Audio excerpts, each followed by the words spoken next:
Shots fired in Sheffield Street, a city centre safe square returns for Christmas, and a surge of superflu cases. All this and more in your afternoon rundown with me, Meg Jones. Sheffield police have reported that shots were fired near flats on Oxford Street on Saturday evening at around 9:30, followed by more shots on Edward Street at around 10:30 p.m. There were no casualties, but police believe that the incidents were connected.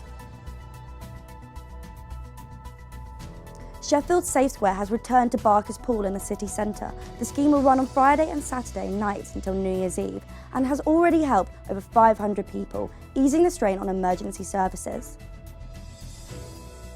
Yeah, I think it's definitely had a positive change. I think you always see late at night, you come out of work, like 4 AM or whatever, and you'll see that they're helping people that otherwise would just be stranded alone on the street. So I think it's a really important thing to have, just to make sure that if there are people in a vulnerable state, that they can get the help they need, especially when it's late at night, maybe they've lost their friends. So yeah, I think it's really important, and it'll be missed when it's gone, yeah. The NHS is facing a surge of superflu cases sweeping the country. The number of patients in hospital with flu is the highest ever for this time of year, up 55% from last week.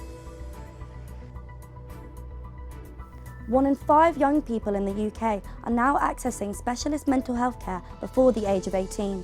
Many young people have had to wait until they start university to cut the average waiting time from 2 years to a year.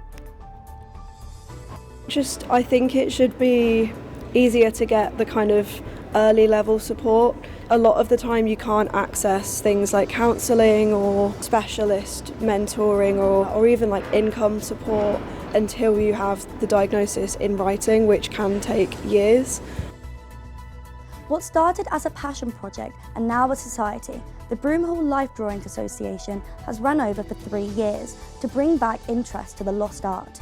This month, the association is coming back together for a session to raise money for the Sheffield Children's Hospital. We were told by some people quite high up that we were not artists. Why were we doing life drawing when we are not artists? We're not doing it as part of our course for an academic reason. So why would you want to do art?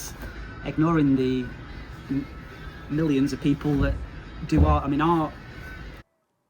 That's the latest from me. We'll be back for another round this afternoon. Until then, goodbye.